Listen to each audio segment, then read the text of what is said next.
So we're on lesson number 17. We're going to be doing an overview of the period of the Judges. And so when you look at the period of the Judges, oops, that had the wrong title on it. When you look at the period of the Judges, you don't pick up how long of a period it typically is, because it's, you've read, basically Exodus, Numbers, and Deuteronomy, Exodus, Leviticus, Numbers, Deuteronomy, that's all within like about, if you go all the way from Moses' life, it's all like 120 years worth, all of those books. And then you get to Judges, and it's like 300 and some years in that one book. And so it doesn't always seem like it is taking as long as it is. And what's interesting is you have Judges that covers that 300 years or so, where the basic worship center for Israel is the tabernacle, and the tabernacle at a location called Shiloh. And then you move to the kings, and now it's at Jerusalem. But the amount of time that they were at Jerusalem with the temple was almost the same as the amount of time that Shiloh was the home for the tabernacle. And so we'll talk a little bit about that, because it seems almost like, it's such a small time that the tabernacle was at Shiloh, but it was a major worship center in northern Israel that wasn't Jerusalem, which comes into play with people creating worship sites up in the north. But again, we'll talk about that later on.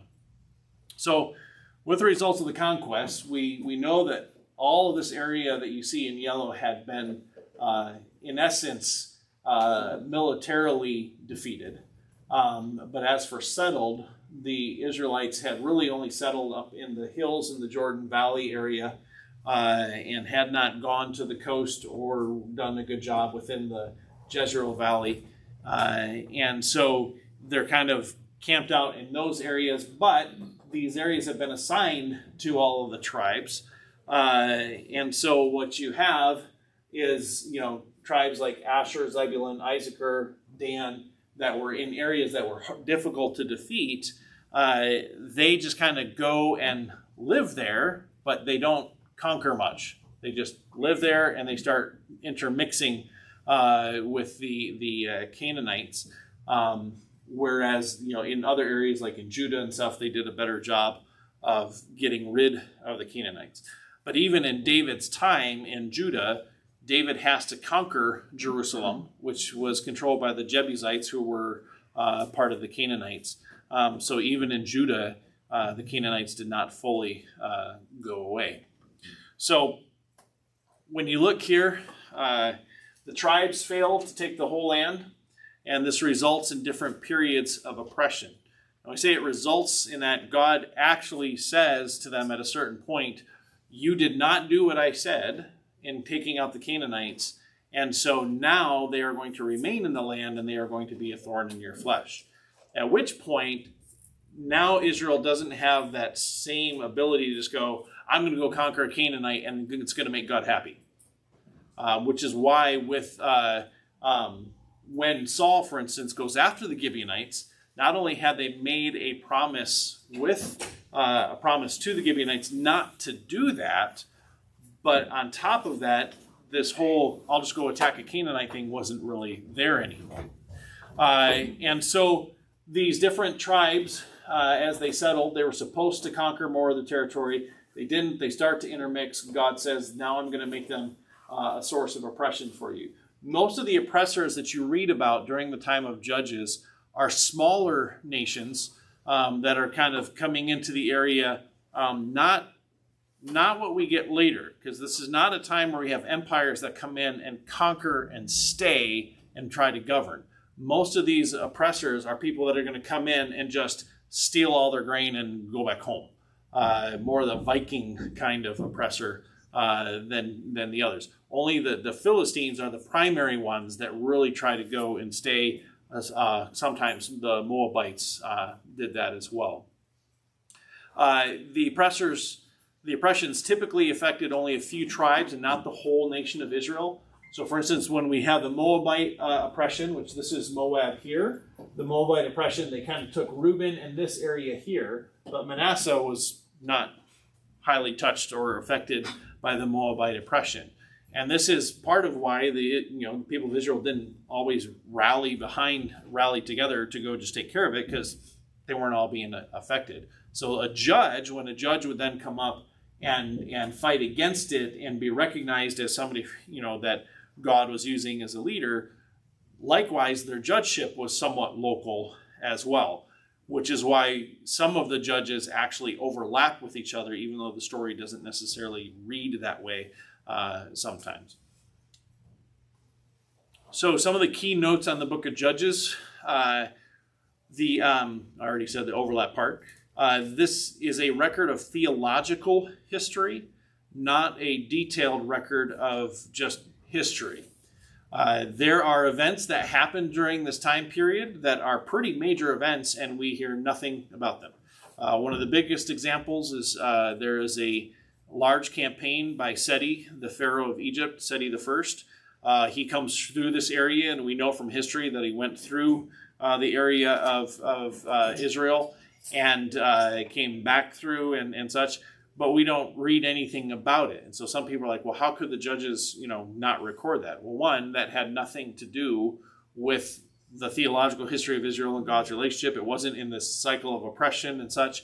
The other thing is Israel was still up in the hills, so the areas that the Pharaoh was more concerned with were Canaanite and Philistine areas, and so it wasn't a major thing against the Israelites. Doesn't mean they were completely unaffected, but it wasn't significant enough of a spiritual situation for Israel that it got recorded in the book of Judges. There are some phrases that are very important for Judges. The first one is, everyone did what was right in his own eyes. And this is because we need to know that Judges is not where you go for instruction on how to live. Even the judges themselves often are not the people you want to look for as examples on how to live. And you see in that some of the judges are like, how can you be this far from the law? How can you not be obeying this? How can you be living, this way? It's because the people weren't really paying attention to the law. They were doing what was right in their own eyes, and that was pretty much it. There's going to be a section of stories that occur at the end of the book of Judges, at least in our Bibles, but the timeline, they actually happen toward the beginning of that time period, that demonstrate just how whacked out some of them have become in doing what was right in their own eyes. The other thing is you see the phrase over and over again, Israel did evil in the eyes of the Lord. And then he would bring an oppressor, and then Israel would cry out to the Lord to be freed from that oppressor. So in the failure to conquer the land, the Canaanites control the coastal area together with the Philistines. And then there are cities scattered throughout this area that also are still held by Canaanites. What probably happened is some of those cities were depleted of their Canaanite population. Jews would have settled around them. They would have blended within the cities, but the Canaanites would have taken greater and greater prominence again as the years went on, and they would have turned back to be a Canaanite city, which was probably the case with what is now Jerusalem, but was the Jebusite city. Oh wow, I forgot I added some of those cool ones. So now Israel enters this cycle of apostasy. So they fall away from following God, and then they have this apostasy that then they turn completely away from God. They dishonor him. God brings an oppressor. They cry out to God. He brings a judge to deliver them, and then they have time of peace, and then they fall away again, and then there's apostasy, and then there's oppression, and they just keep going on this cycle. As they go through that cycle, each judge, comes in and judges, but they're never over the whole nation until Samuel. Samuel, who's kind of the final judge, he's going to transition us into the era of the king. So we're going to be covering Samuel next time.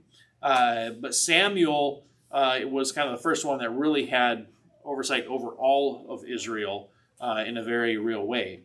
But seeing the peace and such that brought was a big part of what pushed Israel to then say, we want a king. And so this cycle got wearying to them, and they're like, we just need a king, we need to be united, we're done with this cycle of apostasy. Now, what they were most likely concerned about was the cycle of oppression that they wanted to stop, because the apostasy still occurred here and there. So what was the situation internationally at this time?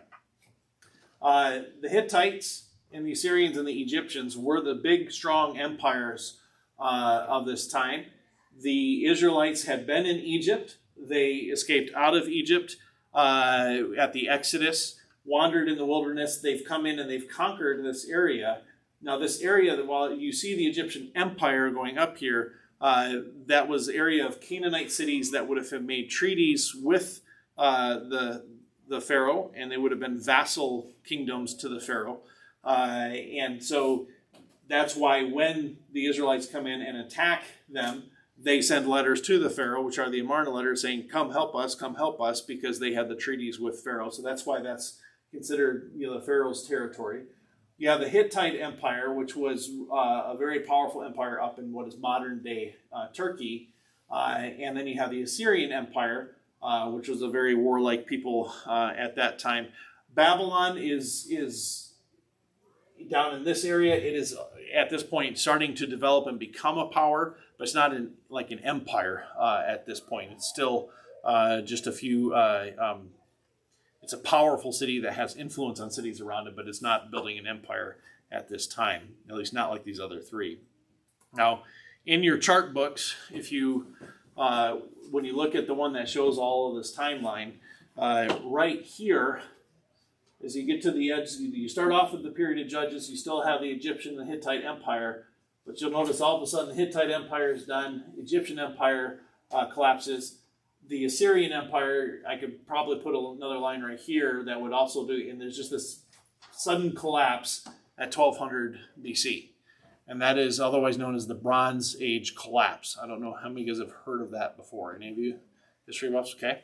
So the Bronze Age collapse is this period that is somewhat unexplainable. There are some things that they attribute it to, but all of a sudden, all the major empires, all of the kingdoms collapse. The Mycenaean civilization collapses and disappears forever. We never see it again. The Hittite Empire collapses and we never see it again. So the Assyrians collapse, but they survive by kind of crawling into their little shell and protecting their basic homeland. The Egyptians were the only ones that successfully survived this, but it was a bad survival. They survived it. But they became a very weak kingdom for a long time until the Greeks come and take over the area of Egypt. Then they become a power again. So during this whole time, Egypt was not a very strong empire. Here in this, when the Assyrian and the Babylonian empires come up, Egypt is still a prize to take, but Egypt's not going out and conquering them. They're just something that they are going to conquer. And they get semi-strong, but they never reach what they had before. You see this here. You notice the Egyptian history on the Judges part in the chart book. It just kind of disappears. Egypt weakens, and it's gone. And so during the time of about Deborah and her judgeship in Ephraim is when this Bronze Age collapse is happening. And so I forgot to do the little circle there for you guys. So after the Bronze Age collapse, the Hittites shrink and eventually disappear. Assyria shrinks significantly. They hold these two areas. This is the main homeland of Assyria on the right. Babylon is there and Egypt is there, but there's no major power. Why did this happen? Well, the one thing that we do know about, we've talked a little bit about so far in this class, is the sea peoples. So the Egypt reports the sea peoples that are coming. Other nations talked about the sea peoples. And from what we see in Egyptian, their, what do you call the walls with all their art on it? Hieroglyphics. Yeah, hieroglyphics. They have pictures of the sea peoples, and they're all different dressed. So some have one kind of battle dress, another has another kind of battle dress. So it seems like it's a mixture of people. The Egyptians had different names for the people, and And the only ones that we really know about are the Paliset, which we know as the, anyone know? Palestinians, which actually there's something in between that though. The Philistines. So the Philistines that we read about were definitely strengthened by these sea peoples. The Philistines were there, however, already at the time of Abraham and Isaac. And you say, well, how is that the case? Well, all along the Mediterranean Sea, all the Greek people and the Hittite people and the Phoenician people, you didn't have countries like we have today where it's like, here's your country, here's your country, here's your country. What you had was scattered all around the Mediterranean. You had the Greek cities that were on the coast. You would have the Phoenician cities that were on the coast, like Carthage, which is way over in northern Africa in Tunisia, was a sister city to Tyre and Sidon because they were all Phoenician. And then the Greeks, they had settlements all along the Italian peninsula, all along Turkey and up into the Aegean Sea and the islands. And they would have had cities elsewhere. So the Paliset, which become the Philistines, they would have had cities up in these other areas. But when everybody comes rushing down through out of the north, they would have come and settled where they already had. They didn't have to conquer where the land of Philistines was because they already had settlements that were there, and it just strengthened them. They were already strong at the time of the Exodus, but at the time that you get into Saul and David, they're very strong. And one of the reasons that they are very strong is because this new technology that came in, which is why it's the Bronze Age collapse, which was followed by, anyone know? What follows the Bronze Age? Iron Age? Okay. The Iron Age. Yep, you were right. So you have the Iron Age. And so one of the big reasons why the Iron Age became what it was is before were making bronze, which is a mixture of copper and tin. And that's how you had your weapons, that's what your knives were made of, that's what your spears were made of, and everything. But you could take tin and melt it on your stovetop, and bronze melts at a pretty low point too, so it doesn't take a lot of technology to forge it. Iron has to be melted at a much higher temperature, and you had to have the right know-how and technology to know how to work it. And the people, these sea peoples, as they spread through, seem to have had that at their advantage, was the ability to use iron for weapons. The Philistines gained this advantage, and it gives them a strong advantage over the Israelites. And in fact, the scriptures tell us that at the time of Saul, they had prevented Israel from having any iron weapons at all.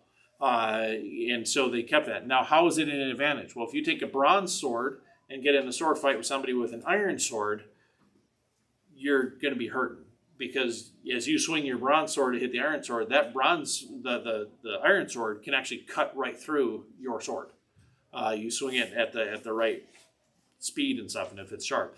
So it gave a huge advantage to those that had it. Also, it gave advantage because chariots that were able to have to use the iron to put around their wheels and stuff were stronger and tougher and could handle more stuff as well. So there is just this advance in technology.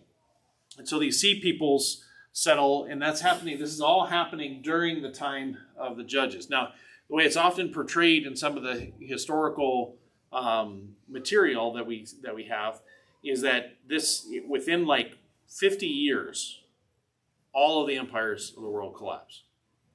And we just don't, there's cities conquered everywhere, and there is no strong empire.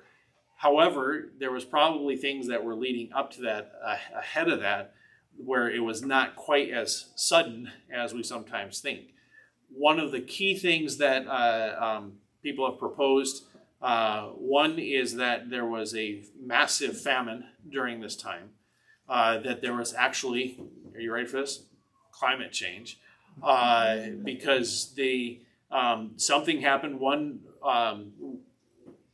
is an eruption of Iceland, that some have said, because Iceland was a massive volcano, and there is evidence that it went off during this time, which would have put enough ash up into the atmosphere to affect rain patterns and weather patterns and have caused droughts. There's also some that have proposed that was it around this time that the Black Sea, there's evidence that the Black Sea was once, if you look at the sea on Google Maps, you can see there's like a deeper part and then a shallower part, and that it once was a smaller sea, and that as the ice melted from the different glaciers and the ocean levels rose, that eventually the ocean level rose across the Bosphorus Straits and filled the Black Sea much higher than it had been. And so all of that land around the Black Sea is now lost by that. There's a lot. Part of the reason there's a lot of debate is because when these different events that we have evidence for happens, we have evidence of settlements down below the water in the Black Sea, and some of those seem to be Bronze Age settlements. So that would hint at something happening at the Bronze Age collapse. And then the famine. But if you put all these together, you can see why there's this massive migration of people of all different nations trying to find where are we going to get food? Where are we going to be able to survive? And they're pushed to that. And it ends up just creating havoc around the world. And a lot of these empires collapse. You say, why don't we read about all of this stuff in the book of Judges? Well, a big part of what's happening in Judges is they are kept from a lot of this because they're only dwelling up in the hills. And so the people that are landing and conquering, they're looking for big cities and different things like that. But you also see within this time period and with the Judges, these oppressors that are coming are people that are coming to steal their food, which is a lot of what would be happening in this type of an environment with that kind of a collapse. And then you don't see any of the larger empires. And when we see the very first oppression we're going to see is going to be a Mesopotamian kings coming down to oppress. And you're like, well, why would they do that? Well, if you're in a Bronze Age collapse and you need food, you'd be doing those types of things. So in a lot of ways, it does fit with what we see historically because of that. So having been repelled from Egypt, they settle in the area of Philistia. So the Philistines, a few things here as we get in the notes. It's important to note that the Philistines are not Canaanites. So again, there isn't the same concept of, God is bringing the judgment on the Canaanites. Remember, as we went through the earlier books, the reason why, Israel goes into Egypt and they're there for 400 years is because the sin of the Amorites had not reached its fullest. God coming into Canaan and having the Israelites conquer Canaan was actually an act of God's wrath against the Canaanites for the wickedness and the sin that they had. The Philistines weren't part of that. And that's why you don't see this same concept of go conquer the Philistines as you saw with the Canaanites. Israel will overcome the Philistines and rule over them, and they will have power over them. The Philistines don't disappear till well into the time of the kings. And so they are kind of there and there to stay for quite a while. And in all honesty, they are still there in a sense. These cities are still there. And what is this area called today? Anyone know? The Gaza Strip. Yep. The whole area is Palestine, and this is the Gaza Strip. And so even to today, the land Palestine is called Palestine because of the Philistines, and Gaza Strip is where Gaza is. And these 5 cities, you can go visit them. Ashdod and Ashkelon and Gaza are actually living cities still, whereas Ekron and Gath, I believe, are ruins. There might be a settlement nearby, but they're not living cities like Ashdod and Ashkelon and Gaza. So with the Philistines, they are these 5 cities. They function more as city-states, which also seems to point to a more Greek and northern Mesopotamian culture that is there. One thing I forgot to point out, if you go way back here, is this little orange square right there. It says the Trojan War. And if you look at the map, Troy was right here, and the Trojan War is ends right at the beginning of this collapse of the society. So there's debate as to what kind of level of effect it had. The Trojan War for many centuries, or for centuries, many years, was thought to be purely mythological. And then something happened in the end of the 1800s.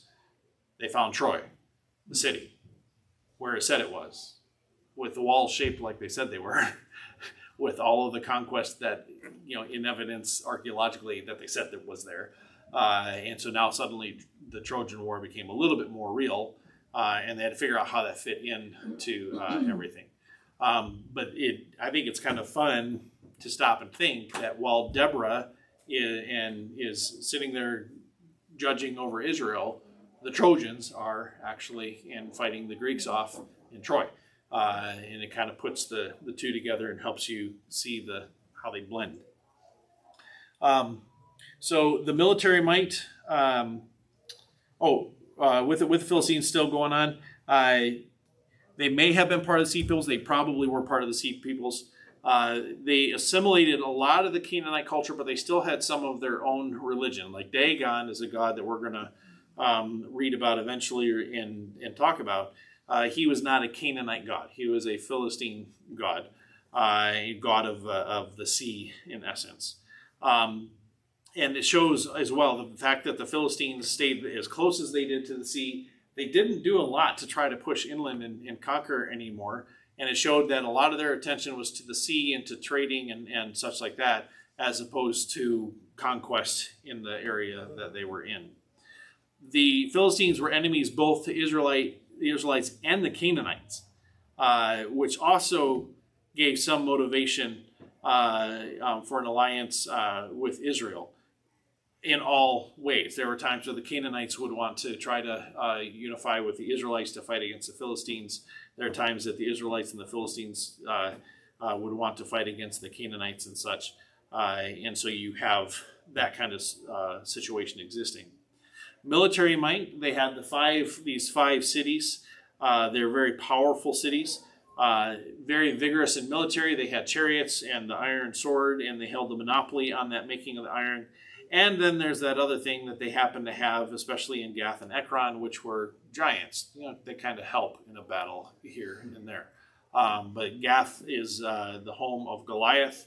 Goliath had brothers that were equally tall and large, and these guys coming from the Greek area and stuff like that. It's there's some interesting discussions we could have over coffee about all that. But they had giants, and that was a big part of where the Israelites were like, there's giants in the land, and because there were. So that's the Philistines. The Canaanites, the Canaanite remnant that was there. Israel conquered the Canaanites militarily. The Canaanites conquered Israel culturally. And this is usually what is said about Rome and Greece. Rome conquered Greece militarily, but they just ended up absorbing the Greek culture in a great deal. Israelites, they come in when they start interacting with the Canaanites. They start blending their beliefs with the Canaanites' beliefs, and then they start intermarrying with the Canaanites. And this intermarriage part is a really big issue. And that's why you see this great zeal when you get to Ezra and Nehemiah of, we've come back into the land, we're not marrying any of the Gentiles because that's how we fell away. Economic factors were also a big thing. I mean, you get there, you settle in, and we can judge the Israelites of being, like, how come you didn't conquer? But you get battle weary for one. But the other thing, you're walking in, there's all these other people in their cities, and they're not necessarily fighting against you now because they're not a military power, and you're there and you're trading with them, and you're going to a Canaanite to have your plow sharpened. You're going to a Canaanite to do all these things, and you're trading with them. You just get lackadaisical, and you start to hang out with them, and then your kids all start to hang out together, and then they all talk, and then they get married, and then everything just blends. And Israel here then is primarily guilty of religious syncretism rather than a denial of God or not worshiping God at all. The I'll wait till the next slide to get onto that. So the cultural and religious syncretism was likely a major factor in Israel's failure to complete the conquest, because they began to see, the younger generation began to see, oh, well, we could just blend these things together. You guys see already, even in our culture, that with each generation, you tend to, the parents can stand really strong on something, but then the kids kind of like, well, yeah, they stood strong, but that was the parents, and really this isn't that bad. And then you see that going down each generation. And that's really what happened. So the generation that came in with Joshua was faithful. And the generation after that, the immediately following generation, was actually quite faithful as well. It's a period we're not told much about because it was ruled by elders rather than any king or a judge, but the elders of Israel ruled. And they seemed to continue the conquest, and they seemed to be faithful. It was that next generation after that fell away, that didn't remember the miracles of the conquest, didn't remember any of the other things that had happened. So with Canaanite religion, the head of their pantheon, their Zeus, was El. And then you had Baal, who was the storm god, like rain and fertility. Mot was the god of death. And then we're going to have some of the goddesses on the next slide. Now, this is why this would have been a strong temptation, because as you go through Scripture, what is the name of God in the Hebrew in the Old Testament? So there's Yahweh, and then there's Elohim. So Elohim is actually what's called a divine plural. So Elohim is actually a plural word, but we consider it to be a divine plural because often it is followed with a singular pronoun. So Elohim, he did this. So we know that the Elohim is intended to be singular, and the divine plural is there, some just to be honorific. The other question would be, is this an indication of the Trinity? That's where some people would go with it as well. But occasionally, God is referred to as simply El, which is the singular of Elohim. And so to have El be the same word in their scriptures for God, and then here's the head of their pantheon, they just began to identify Yahweh with El as the head of their pantheon, and then you had Baal, who was below him, similar to Zeus and Apollo. So there's not when they worship Baal, they're not denying in their minds Yahweh or his overarching divinity over the other gods and stuff. They just are believing there's other gods, and they're worshiping Baal because Baal's the rain and the fertility god under El, and so wouldn't it make sense to worship him in order to get the rain and the things for your crops? Whereas God is like, no, I'm the one that gives that. There are no other gods. And so that's how they got mixed into that. And even today, as you can see, the effort to say, oh, well, Muslims, Jews, Christians, we all worship the same God. So, and you see the pressure of that. This would have been even more so that way. And so you can understand why they would be tempted to fall away. So El was the head of the pantheon. Usually the head of the pantheon, like Zeus or Jupiter, they were seen as too high for humans to interact with in the sense of, you worship them. Usually they would be worshipped by the state, by the city, but individuals worshiped smaller gods that would actually listen to them and hear them and help them. And so Baal and some of these lesser gods were usually the ones they would worship more directly as the general population.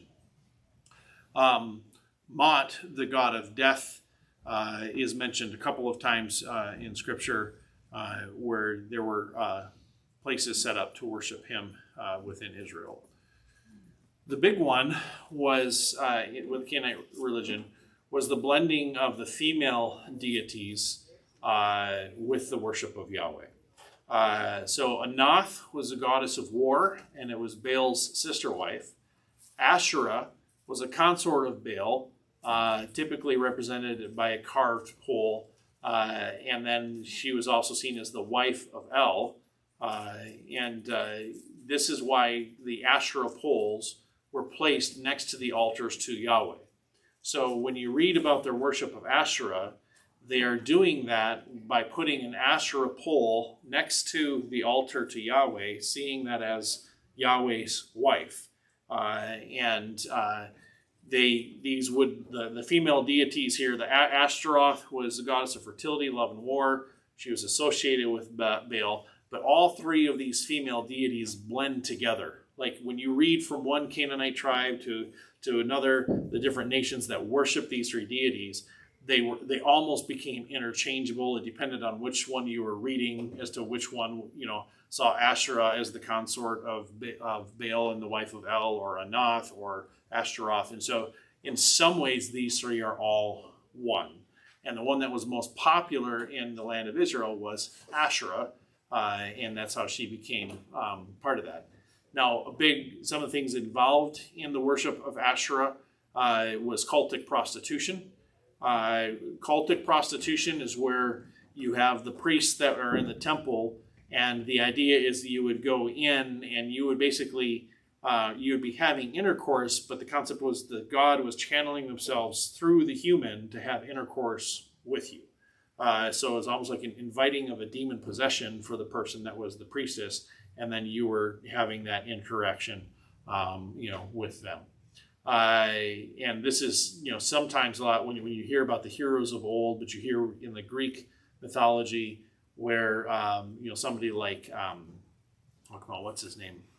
Hercules, he's the child of Zeus. Well, what would have been understood is that his mom had one of these relationships with a human being that was possessed with Zeus, not this idea that she was somehow caught up and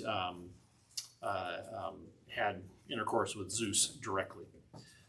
The worship of Asherah becomes blended with just the concept of the Queen of Heaven. So in Jeremiah, when Israel is reaching the end of its time in the land before being sent out, they still are worshiping at the time of Jeremiah, which remember is at the time of Josiah, where Josiah has tried to get rid of all of the pagan idolatry in the land through his reforms.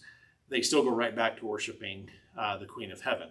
And they have this holiday to the Queen of Heaven where they are going out and they're collecting sticks, they're cooking raisin cakes, and it's a big family holiday, and they're talking about it. It sounds like a fun family holiday, but it's something that Jeremiah is condemning because it's a celebration of the Queen of Heaven. But that would have been seen not as not worshiping Yahweh. It would have been seen by them as an acceptable way to worship Yahweh and the Godhead and everything that's there.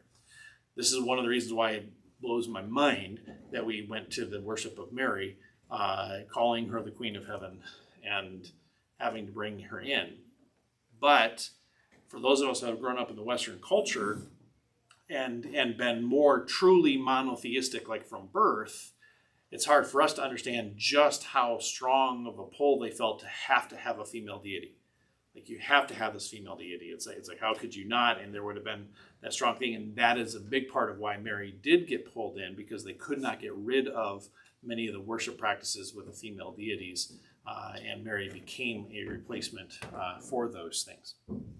Now, the stories that happen then here at the beginning of Israel's time in Judges, these are at the end of Judges, so Judges 17 to 18 and then Judges 19 to 21.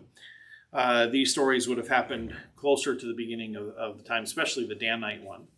So what happens with the Danite apostasies is the Danites were given this section of land here, which was really difficult to take because of the Philistines and the Canaanites and the chariots and everything else like that.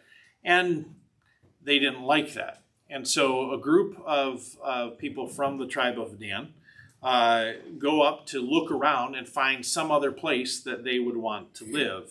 And so first, as they're traveling, they travel up and they go by this gentleman's house, who his name is Micah.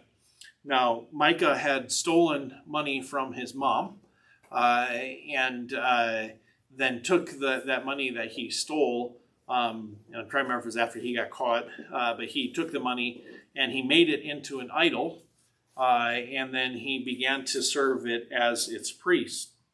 and he made the idol, and then he had an ephod created. Remember the ephod to do the Urim and Thummim and such like that. So he had an ephod created, and then he recruits this guy Jonathan to serve as his personal priest. So when they do that, the Danites are coming through. They get to his house and they say, "Here, he's got this idol, and he's got his own priest, and he's got this guy," and they liked that. And so they end up just basically forcing Jonathan to go with him. And I think they actually go up to, they find Laish first, the city that they want to dwell in. They come back through, they get their people and say, "We found a new place, we're going to go take it." And when they come back through, they take Jonathan with them. They take the idol with them. And then they set up a worship site up north in Dan, which Laish becomes known as. Laish was a peaceful city. It was not a Canaanite city. And that's an important thing. I believe it was a Phoenician city or just one of the Syrians. And they go up. It's a city at peace. They didn't have a reason to fight against it, but Dan went ahead and conquered it and took it, which means that they took a land that was not their own. They had been divinely allotted the place here along the sea, and they're like, "Nope, we don't want that. We're going to go take what we want instead." And this may be why in the book of Revelation, when the tribes are listed, Dan is not. Dan has forsook its allotment and its inheritance, and instead the two tribes of Joseph take on full tribe status, and Dan is gone. And so with this then, Dan, to give you guys an idea, Mount Hermon up on the top right is the tallest mountain in the land of Israel. And so it's right at the base of that mountain in this area here that you see. You notice a little river coming off. That's one of the headwaters of the Jordan. So you see the Jordan River starting there. It's amazing when you go to visit, you walk along in this area and water is just coming up out of the ground. And I mean a lot of water. So that by the time you get to here, it's actually a rushing river of this. That's how much water is coming out within just 100 yards of where it's coming out of the ground. So if you go to visit Dan today, you'll see this temple complex. And there's actually, I don't think I have a picture of this in the slideshow. I might.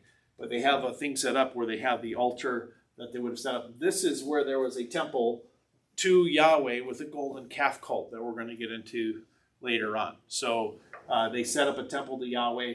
That's where it was. You can actually go. So you can see the foundations for the altars, foundations for the temple, everything. The city gates here are set up. You can go and see them. They were set up, I think, during the time of Jeroboam II. And so you can see how those are set up. The Canaanite gate here is significant. It's called Canaanite Gate, even though it wasn't a Canaanite city, but it was from that time period. And it's significant because it was thought that the Romans came up with the arched doorway with the keystone at the top. But this is an arched doorway, arched gate that occurs, 500 plus years before the Romans ever did it. So it shows that the Romans were not the first ones to come out with that. You can see that it's actually it was a very beautiful city. Had plenty of water. If anyone ever tried to attack it, you never had to worry about running out of water. And you can see here, as I showed you, these are the channels of water already going through. This is one section where the water's just coming up out of the ground and flowing away. But there's places that I took videos of you're just looking at the rocks on the side of the hill and water's just flowing out of it. This is pretty amazing. So that was the Danites, and that's kind of explained. So we know why Dan is up in the north area instead of down in their allotted land. Judah and Benjamin ends up, controlling more of that Danite territory in the end. Then you have the outrage at Gibeah. This is one of the most difficult stories in the Bible to read, and in the sense that it's so strange. You definitely would not do very many devotional, times in this passage. But what you have here in Judges 19 through 21 is you have the Benjamites in Gibeah, which Gibeah is the same city that made the treaty with the Israelites, saying that they were from really far away. So the Benjamites have settled in Gibeah and in that city. And what you have is you have a Levite who is coming from just south of Jerusalem, actually from like the Bethlehem area, and he's going through this area, and he's going to stop, and someone's saying, hey, why don't we go into one of our own cities? Like, no, this is Gibeah, it's Benjamite, we're all good, we'll just go here, it's not a big deal. And so they go. He goes to stay in Gibeah, and while he's there, the men of Gibeah come out and they demand that that the man come out and that they can know him. It's the same thing as what happens in Sodom with Lot and his family. And the man instead sends his concubine out for them to have the concubine, and she ends up being raped and murdered and left on the steps of the house. The Levite coming out of the house and finding that takes her and cuts her up into 12 pieces and sends a piece of her to each of the tribes of Israel, saying, look at what Benjamin has done. We need to come out against them. And so the other tribes come and they fight against Benjamin, and they make a vow that they will never allow any of their children to marry a Benjamite.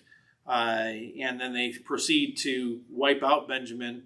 Only 600 men who fled from the battle survive. All the women, children, everybody else are gone from the tribe of Benjamin. And then the Israelites realize, oh, wait a minute, now we're going to be missing a tribe because we just wiped out all of their women, and now they can't marry any of our people, and they're not supposed to marry the Canaanites, and so on and so forth. And so what are we going to do with this? One of the interesting things about this, I was getting ahead of myself there. So then they have to figure out, what are we going to do about this situation? Well, Jabesh Gilead, which is a city that's over on this side of the Jordan, Jabesh Gilead did not come out to take on the Benjamites. And since they didn't come out and take on the Benjamites and didn't necessarily give that vow, and because the Israelites are upset that they didn't do that, they know that the people of Jabesh Gilead have this festival where all their daughters go running out in the field to celebrate and to dance. And so they arrange for the 600 Benjamite men to sit around the edge of the field, and as soon as the girls run out, they all run out and grab their wife and run. And then the rest of the Israelites came in and said, it stopped the people from Jabesh Gilead from interfering, saying, this is how this tribe's going to survive, and you're going to let them do that. And so, your daughter goes out running in the field, and boom, she's gone. She's the wife of Benjamite. So again, this is not where the scripture is being descriptive, not prescriptive. Make sure you know that when you're reading these passages. In other words, don't follow this example as a way to find your bride.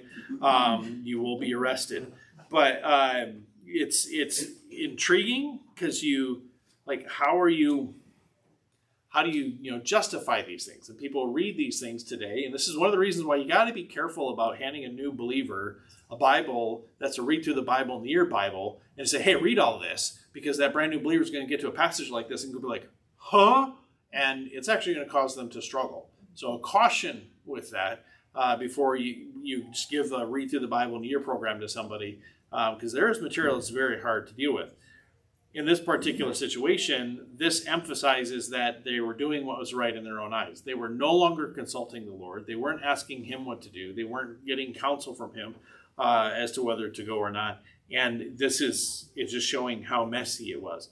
A big part of the purpose of these passages is to exemplify how wicked Israel had become, how much they had gone away, I believe somewhat to bring about why there actually was a need for a king.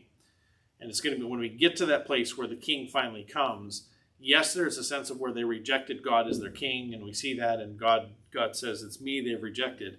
But God knew this was coming, because in Deuteronomy he says, when you get into the land and you bring you raise up for yourself a king. So he knew a king was coming. knew that whole plan was there. And by the way, that was part of the whole plan, because that's exactly what Jesus is going to end up being, as the king. So it is part of his plan.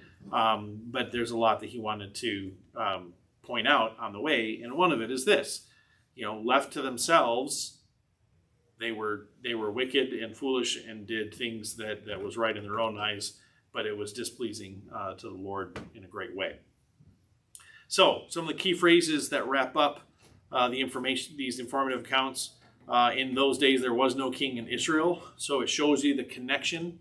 The fact that in these stories, the fact that they're bringing this out shows you that there's a sense of this being I don't say propaganda, but a purpose to convince people the need for a king. And then everyone did what was right in his own eyes. So those come at the end of the book of Judges, but these two accounts happen fairly early in the Judges time period. The first part of the book of Judges is just an account of each of the judges in their chronological order, although some of them overlap. So the first one that we have here is Othniel. He's the younger brother and the son-in-law of Caleb. So when you have Caleb, anyone remember who Caleb was? So who? Spy. What's that? A spy. He was one of the 12 spies who was faithful and said, we can take this. And Caleb was like, we can take those giants in the area of Judah. And he was faithful in doing that. Caleb did do that. And Caleb, like Moses, was very strong and healthy to the very end. But Othniel is Caleb's younger brother and the son-in-law of Caleb, both. And then you have Mesopotamian oppression that occurs. And this is where Aram Naharaim, Aram, just so you guys know, anyone in this area here is not necessarily here as far, but this becomes Assyria, and this area becomes known as Aram. So Aram Naharaim, some feel it's like Aram on the other side of the river, so it would be up in this area and maybe referring to some of the Assyrians. But because of the political situation, they may not have called them Assyrians at that point. But they come down and they attack into Israel. We're not told very much about it at all. You have the leader being Cushan Rishathaim. He's said to be a king of Mesopotamia, and the duration is 8 years.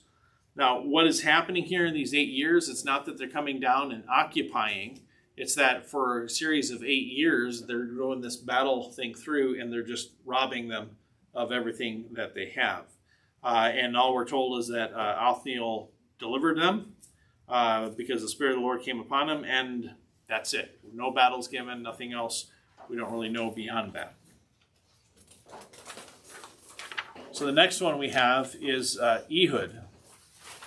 Now, with Ehud, what you had was Moab had taken part of the tribe of Reuben and then took even more up into the tribe of Gad and across into where the Benjamites were, and sets up at Jericho, and from Jericho is attempting to oppress further into Israel. When this is happening, you have Eglon, the king of Moab. He is described as a very large man, and he's at Jericho to collect taxes and money from things and gifts from the people. And Ehud, who is the left-handed judge. If anyone tries to get you with that one in trivia, you're like, who is the left-handed judge? It's Ehud. So what he does is he goes down to present the gift to the king of Moab. But when he goes in to present his gift, his sword, because he is left-handed, is on the other side of his body, so they don't check for it. And then when he gets into the king and says he wants to present a gift, he then says, hey, there's something I really want to say to you in private or give to you in private. And so the king dismisses his guards, and that's when he takes the sword out from the other side and buries it, literally, all the way past the hilt into the king, and then runs out the window And the guards don't know it for a long time because they think that he's going to the bathroom and they don't want to disturb him. And then eventually they come in and they find out. But once they know that the king is dead, they flee back. And then Ehud is judged, and he's followed by 80 years of peace. That's a long time. Okay. Now, what it says here is partly due to the rise in Egyptian power. This is where Seti comes to power in Egypt and begins to have an empire again. And so, in essence, to bring peace and to travel and stuff like that, the power of Egypt actually was a help to them to bring stability to the region. Then you have Shamgar. Shamgar is a time of Philistine oppression. There's no specifics given. All we're told is that Shamgar killed 600 Philistines with an ox goad. And he was probably contemporaneous to Ehud. So about the same time that Ehud is doing that with the Moabites, Shamgar is doing this with the Philistines. And this rings a little bit of Samson, but you think of somebody being able to kill 600 people, and some of the modern movies don't look as weird as you would think. It's one of those interesting things today. They're not movies that you would want to watch, but they have these movies where, somebody comes in and they're just, it's like the video games, just, killing left and right, left and right, left and right. But then you stop and you realize what would have been like to watch Ehud take 600 people out with an ox goad. That would have been, it would have dwarfed a lot of the movies that we're talking about. And it's kind of interesting to think about that. So then, after, I think I had great, the one thing I did forget because of the arrow here, it was planned that when they found out that the king was dead, that the Israelites actually had forces that did come in and cut them off at the fords of the Jordan to take them out. And they were able to take that part back. Then you have Shamgar with the Philistines coming in. He defeats them. Then you have Deborah. During the time of Deborah, you have the Canaanite oppression, which is coming from the city of Hazor. Now, Hazor was destroyed by Joshua, if you remember, the Battle of Merom Waters that we talked about last week. It has been rebuilt by this time, and the Canaanites are in control of it. And so they're starting to assert their power again by coming down into this area of Israel in the tribes here. And when they start to call out for help from the other tribes, they call out and they're asking Deborah, who is judging further south here in Israel, and asking them to send forces to come up and to help them. So this Canaanite oppression is happening for 20 years. It was probably a slow taking over of control of certain areas, putting marketplaces in the Israelite cities, and then controlling things, starting to tax them, and then getting to where it got more aggressive. So Jabin was the king of Hazor. Sisera was his general. And this is happening about 170 years after Joshua had destroyed it.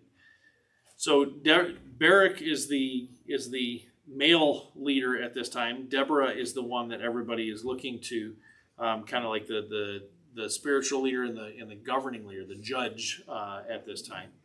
And so, but Barak refuses to go into this battle without Deborah. Deborah becomes one of the big examples of one of the women leaders in Scripture. And it's interesting as you go through the story of Deborah that she leads and she's willing to lead, and God definitely blesses her leading, and God does not seem to have a problem with her leading. The issue is more with Barak, where Deborah is like, why are you not being a man and just leading? And I think sometimes today, because we talk, like roles of women and things like that within the church, is that, if a woman has to step up because men are not, and you have somebody like Elizabeth Elliot and Nate Saint's sister, where the 5 men went down to the jungles to those tribes, and the 5 men were all killed, and then no missionaries were going to them. So Elizabeth Elliot and Nate Saint's sister, they went and they were the missionaries, and they established the number of those people from the tribe converted. They established a church there. But even when they established it, they still established it with that sense of the male leadership. And you see that here with Deborah as well, because when men are doing what they're supposed to be doing, and doing it well, it's not a huge issue for them to take the lead. When women like Deborah step up, it's not like they're being evil. And I think sometimes we can see it as such, and it's a wrong way to see it. But she steps up, she leads, and when Barak refuses to go into battle without her, she then says, well, then God is going to give the victory over into the hand of a woman, which is either Deborah, because of her leadership, or Jael. So what happens with this, what's interesting is when Sisera and Jabin are talking about coming down and fighting against them, there's like, well, we're afraid of the Israelite God, and one of the people says, no, don't worry, he's just a god of the hills, not a god of the valleys. So he can't win in the valleys. He's only a god of the hills, which is a real way to guarantee you're going to get beat.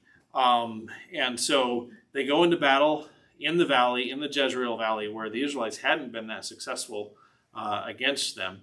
But there's flooding, and all their chariots get mired in the mud, which was their advantage in the valley. And Sisera runs, and he's running and hiding, and he goes by this tent, and he asks to be hidden. And so Jael's like, sure, come on in, and here's some nice warm milk to make you nice and sleepy. And then he gets sleepy, and he lays down, and she covers him with these blankets so that he feels nice and safe and hidden. And then she takes a tent peg and drives it through his head, which is that took some real guts. And it's interesting because when you have the Song of Deborah that celebrates this, it talks about him falling at Jael's feet. It doesn't mean that she struck him while he was standing up. That's just poetic, and that's a good one to see the difference of poetry versus an actual account. So this was followed by 40 years of peace, during which they finally destroyed the Canaanites out of northern Israel. So the success of Deborah continued, and the Canaanites up here in the north that had still been a stronghold are finally taken down so that they are not the main power up in that area. And they have more control, and the Canaanites go more here toward the coastal lands, and then a few cities here and there that are still holdouts. So then we have Gideon. Gideon is, the problem they have then is the Midianites coming in. Remember that the time that we were just talking about with Deborah is that time of the Bronze Age collapse. And so with Gideon, we are getting to where that Bronze Age collapse would be kind of in full swing. And here you have the Midianites, the Amalekites.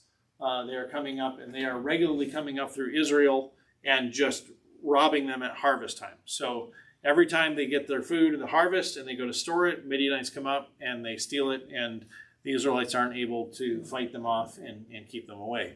The Midianites are being joined by the Amalekites and other nations as well. The Midianites, do you remember who the Midianites are? Where else have we seen the Midianites? They are descendants of whom? Jethro is a Midianite, but the nation is a descendant of Abraham through Keturah, his third wife, after Sarah passed away. Jethro is a Midianite, and Moses' wife is a Midianite. And so they had been, in that way, kind of allies with Midian at one point. The Amalekites are descendants of Esau through one of his concubines. And so, and they become the Amalekites, when you see these areas for the Amalekites, they're actually a wandering band of people. They're nomadic. They don't have a particular place. But a lot of these tribes would join together and ally together to go against Israel at different times, and actually other nations as well. And so for 7 years, they're raiding the harvest and taking the grain. And then one day God comes along to Gideon to get him to lead the people of Israel. And where is Gideon when God asks him to lead the people of Israel? He's threshing out the grain, but I can't remember exactly where. Well, he's threshing the grain, but he's doing it inside a it was like a wine vat, or basically, which You got to think about how difficult that is. The whole purpose of threshing grain is to take grain, throw it up, and let the wind take it, all the shells away, and the grain to fall back down. And you're doing this in a walled place because you don't want the Midianites to see you and know that you got grain. But then how are you getting the grain? I mean, it was a real pain. But so Gideon is threshing the grain, and he's God appears to him and says, I want you to lead Israel against the Midianites. And Gideon says, okay, I'll go do it, right? Or what does he say? He doesn't want to do it. And he says, look, I am the least of the family that is the least of our tribe, that is the least of Israel. He's like, you're picking the wrong guy here. Which, God chooses the foolish to confound the wise, and that's one of the big points here. But that does, when he says that, does that factor in anything? I mean, like, should that factor in anything? Maybe not, but why did it? Would it have factored into it for you if you were at this time, if you were in the least family of the least tribe of the least family, and the least tribe in all of Israel? Why would that matter? It's God's way of working. Well, it's God's way of working, but on the human side of it, when, for instance, one of the other tribes, I remember this was the story with the Benjamites. One of the tribes led in the battle against the Benjamites, and the Ephraimites got all mad. Like, we're the top tribe. Why should we follow you? There is a pecking order and a clear social order, and for Gideon to be like, for him to stand up and go, hey, follow me, they'd be like, no, and just walk away. And so I say that because sometimes we look at him like, what was wrong? Why'd you doubt? But he does, and you'll notice God does not mind giving him the sign, both of them. So first, I always get the order mixed up. Do you keep it straight, Gideon? Judean? Had to do that because we're talking about Gideon. But, I didn't get the question. So which happens first? The dry fleece, wet ground, or wet fleece, dry ground? Do you remember? I think it was dry ground, wet fleece first, because he's opting to. Oh wait, that was dumb because it could have been the dew and the fleece is still wet and the ground's already dried from the sun. So now I'm going to ask that the fleece is dry and the ground is wet. Can you explain that? Because I don't even know what you're talking about. So what happens? So Gideon, he's like, God, if you really want me to do this, you got to give me a sign. So he has this fleece that is there, this fleece from a sheep, and he basically prays, if you want me to do this, then when I wake up, let the fleece be wet and the ground be dry. And so he wakes up and the fleece is wet and the ground is dry. But then he's like, wait a minute, if the dew fell, the ground might have dried and the fleece would hold the water more. So he's like, well then, prove to me that you want me to do this by having. This seems a little complicated. Yeah. But I don't know. I guess God can do it. Yep. And so, because the two happen and they're opposites, that encourages him to realize God is with him, and he can step forward into that. And so, when then Gideon says, "I'll do that," he calls for Israel to come, and so all Israel gathers together and shows up. And then, what does God tell him to do?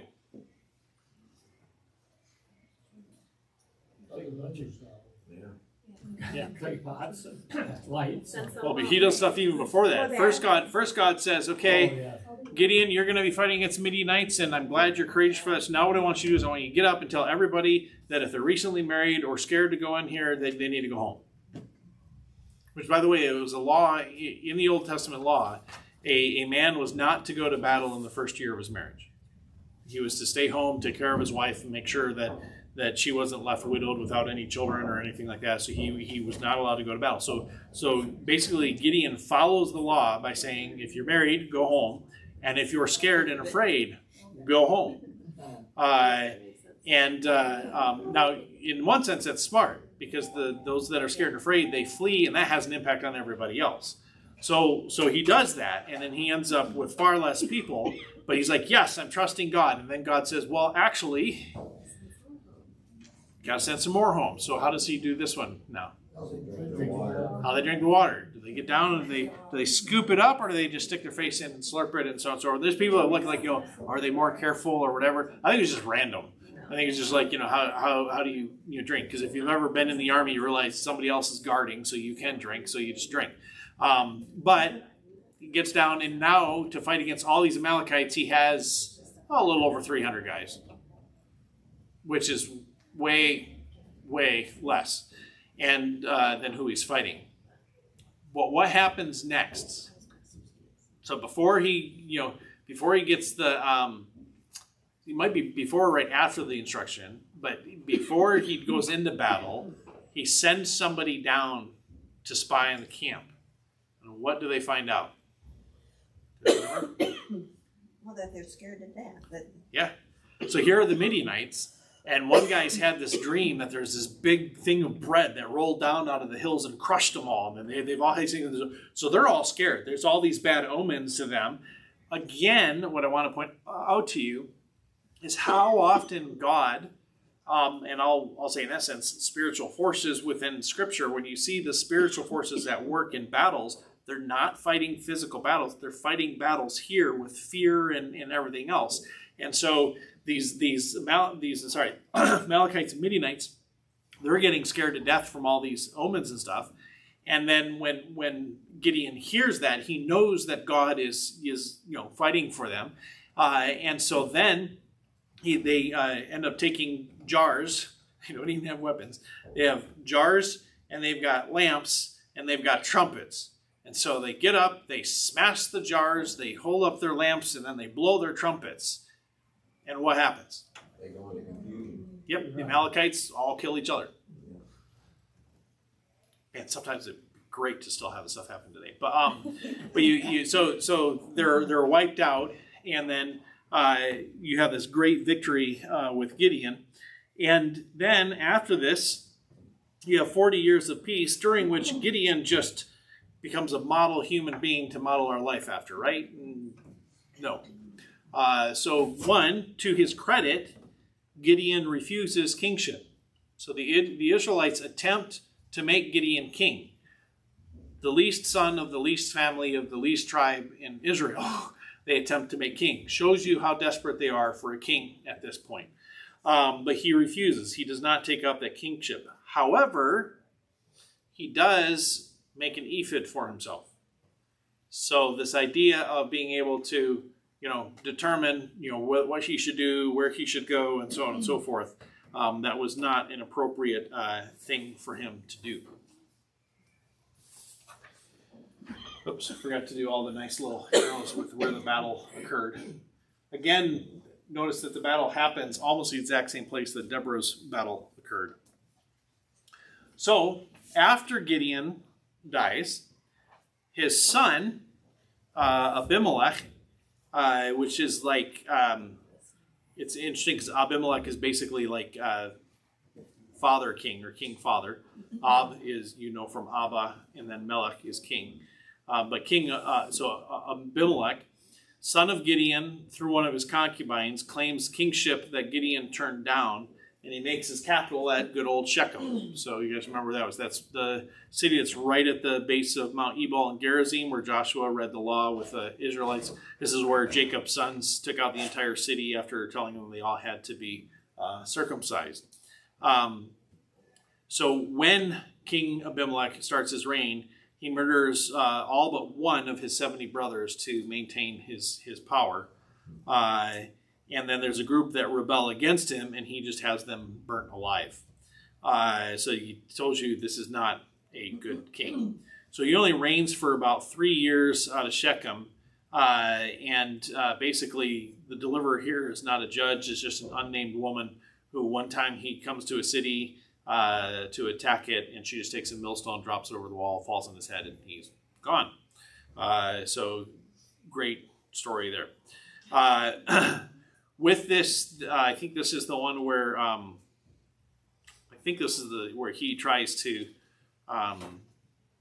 There's actually a parable somewhere in here about a cedar and but I think I might be mistaking that in my head, so we'll not worry about it.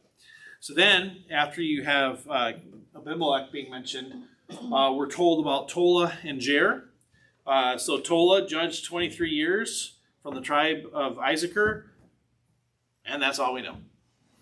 Don't know like what he did or if there was any battle or anything like that. At this point, it would have been somebody that they probably looked to for leadership and guidance.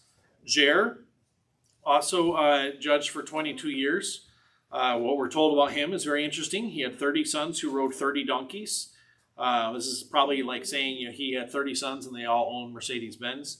And then he controlled 30 cities in Gilead. Gilead is this region right here.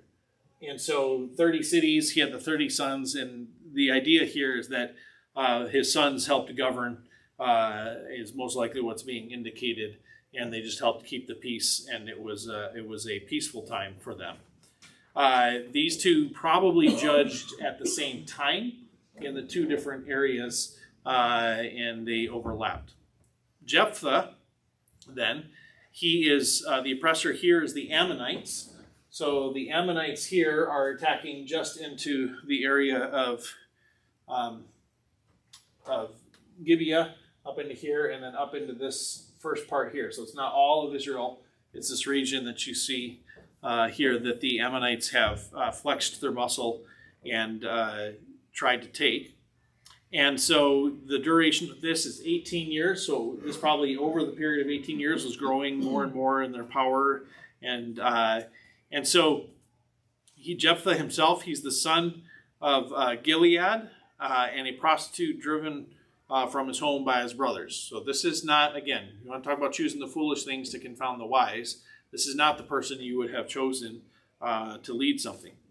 Jephthah also, what we don't realize often, is Jephthah is contemporary to Samson. So Samson is functioning down in Judah, in this area around the Philistines, and this is where he is at. Samson, by the way, was from what tribe? Nazarite. Nope. Nazarite is the vow he took. He was from the tribe of Dan. And so it shows that some of the tribe of Dan did remain in this area. Not all went up to Dan up in the north. And so here he is. He's in the area of the Philistines. That's where Samson is, while Jephthah is dealing with this over here in across the Jordan. So the method, he first tried negotiations. He first went to them. And they refused to negotiate, so then he just claimed the land for Israel and went to battle. Right before he went to battle, he made his infamous rash vow. How many of you guys have heard of Jephthah's rash vow? 1, 2, okay. This is one of those big theological questions that you sit down and talk about coffee and never come to an answer about. As he was leaving, he said to the Lord, if I win this battle, the very first thing I encounter when I come home, I will sacrifice to you. So he goes off to the battle. And this is where Ephraim gets offended because he leads off into the battle. And then Ephraim is mad that they didn't ask him to lead.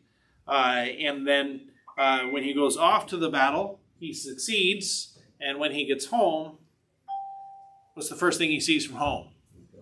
His daughter. And so then we're told that his daughter mourned and went through the hills for a period of time. But then it's kind of left up in the air of what happened to her. Did he sacrifice his daughter? Did he do a human sacrifice? Or how did that work? I believe he did not do a human sacrifice.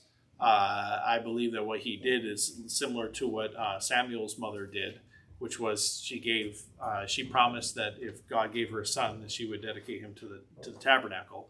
And so what it was is she went around and mourned that she was going to never marry because she was going to go to the tabernacle to serve there indefinitely. And so that's my view, but it could be the other one as well, because as we've seen during the time of Judges, people weren't smart about how to worship God. So who knows what would have happened. So when he leads this battle and is victorious, Ephraim gets mad because they were supposed to be important, not him. And so Ephraim actually comes out and then attacks Jephthah for having not given them the prominence. Jephthah actually defeats them and drives them back across the Jordan So first Jephthah comes out and attacks Ammon and is successful and drives Ammon back. Then the Ephraimites come out and attack him. But as he's driving them back, there are the fords of the Jordan here. And they basically set up a guard at the Jordan, and they make them say Shibboleth. Because in the Hebrew, there are two letters, as you can see here. They look like the same. The only difference is the dot on the right and the dot on the left. And the one says Shibboleth, and the other one says Sibboleth. And so the Ephraimites had an accent. And when they came through, they couldn't say the Sibboleth. They said Shibboleth. And so when he asked them to say that word as the password, they would say Shibboleth, and then, yep, you're for Ephraimite, and they would kill the Ephraimites that attacked him. So none of the Ephraimites that came after him made it back across the Jordan because they caught him due to their accent. Another reason why you want to learn good grammar and pronunciation in school. So then after this, we are also told about Ibzan. He judged 7 years in Bethlehem, had 30 sons and 30 daughters. Not really told much there about him. Elon judged 10 years from the tribe of Zebulun. Abdon judged 8 years from the tribe of Zebulun. We're just basically being told here that there were other people that were leading and judging, but you can tell that they're tribal leaders in judging. They're not judging over all of Israel. So then we get to Samson. Samson was judging in Hebron, which still is away from Dan, which would be up here, but he's still in this area. So he judging from Hebron during the Philistine oppression.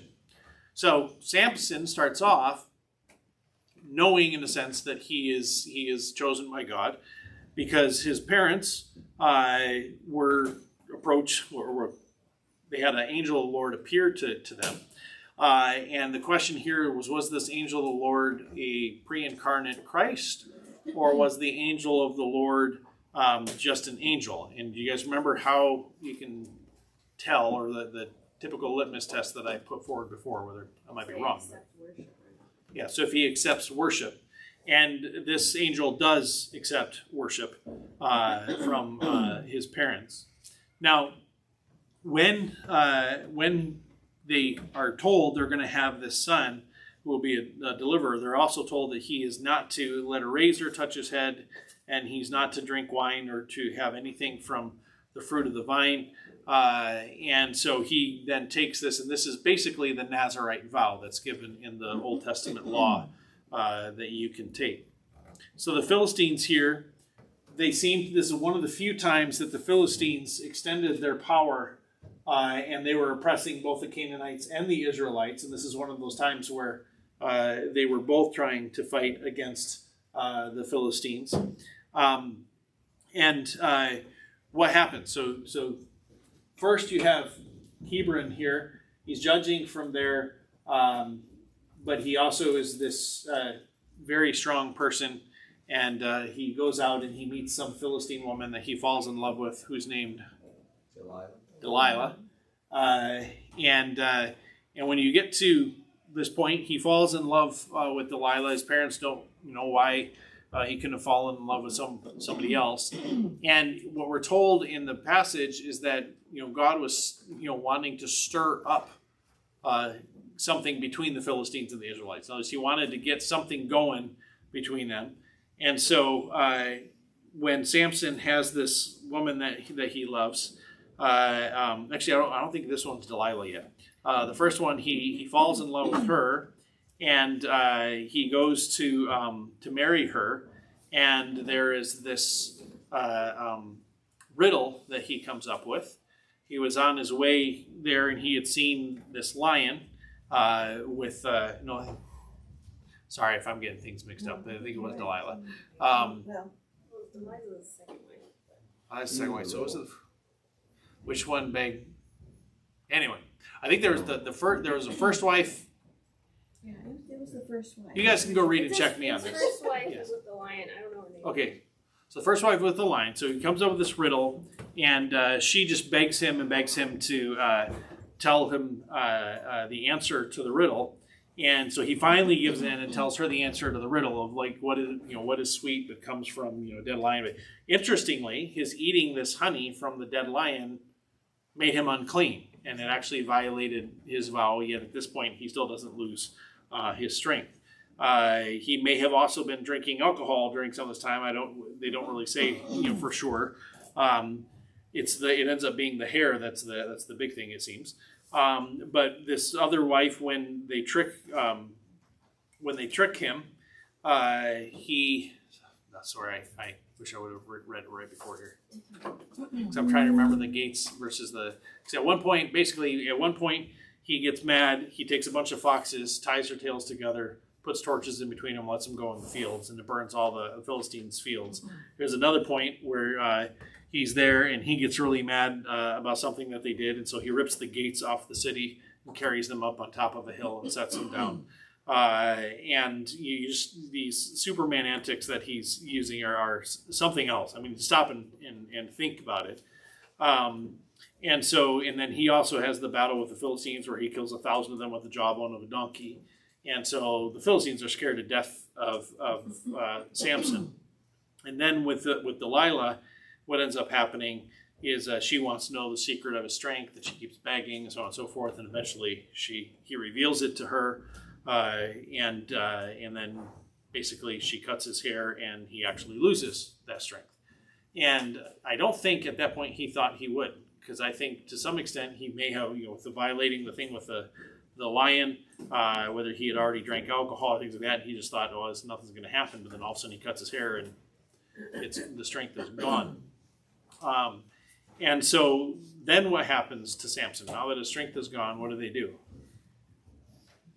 They put his eyes out and make him grind the grain. Yep, so they put his eyes out and he grinds the grain.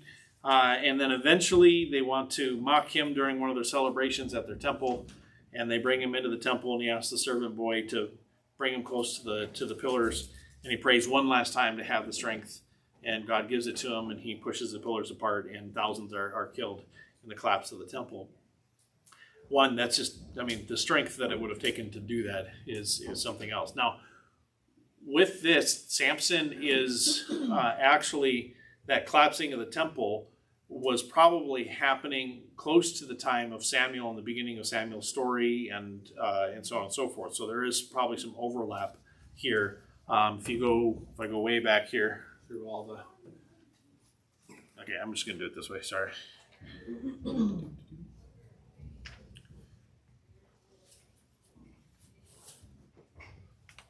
So if you look here, you have Samson. So Ibzan, Elon, Abdon, Jephthah has some overlap. Samuel is there, and even Saul has some overlap. So when Saul was younger, Samson was there, and David would have been born shortly after Samson died. So that gives you guys an idea how crowded this end of the Judges period is. And actually, Samuel is probably already going at the time of Samson. Now it switches over to the book of Samuel after Samson, because the book of Samuel then just parks on Samuel and goes with him, but there was actual overlap during that time.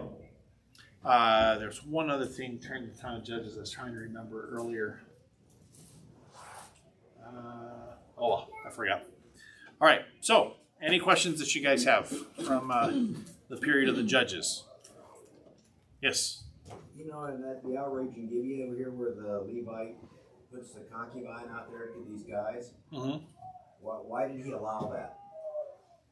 Why did who? I read this, I get really upset. I can't take it. Why did the guy allow that? Yeah. That. Because this is the only place in the scripture I really get upset. Yeah. You and me and everybody. But I think that's part of the purpose of us learning about it, is that he's upset that would happen, or that we get upset that he would even do that, let alone the Benjamites do what they were doing. All the way around, it's just messed up. Period. Wasn't there like 400,000 men died in this conflict? Is it somewhere around there? There's a lot of people that died because of this guy's stupidity. Well, Lot did the same thing, right? Take my daughters. Yeah. And I think the part of what could be said at that point is that they knew they couldn't overcome the men, like the men were going to do whatever, but that that having that relationship with a woman versus with a man would have brought less condemnation on the nation. Maybe one way that they had thought about that. I don't know that that's what it was or not. Because the honest answer is I don't know. I mean, it doesn't stand. They weren't mad at. They didn't seem angry with him. I mean, they were angry, not with the Levite for doing what he did. They were angry with the men for having killed the woman, and I think there was just kind of the sense of, not that it would be, when he gave his concubine, I don't think he was thinking that she was going to be killed. It was still immoral. It was still wrong. It shows you the depth of depravity that's occurring during this time period. so there was homosexual activity going on in this area. That's why they wanted him initially, right? Yeah, homosexual activity, but just understand that in the ancient world, remember Abraham going like, as soon as they see you, they're going to kill me and take you and stuff. In the ancient world, it was far more violent like that. It was far more horrific in those areas, and they didn't care. And sexual morality is a thing that comes much later in human history. So even within the other cultures, sexual morality is not even an issue.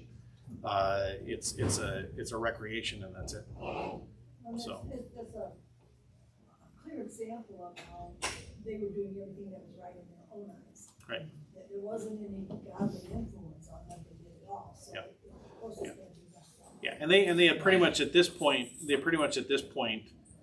whatever was acceptable around them was acceptable to them, and this shows you how, again, this was commonplace within those nations that they displaced. So this is what you would have seen in the Canaanite cities. This is what you would have seen in some of these things. So it's again, the point is to show us how bad it was, not to in any way say God was okay with anything. So, yeah. Yep. All right.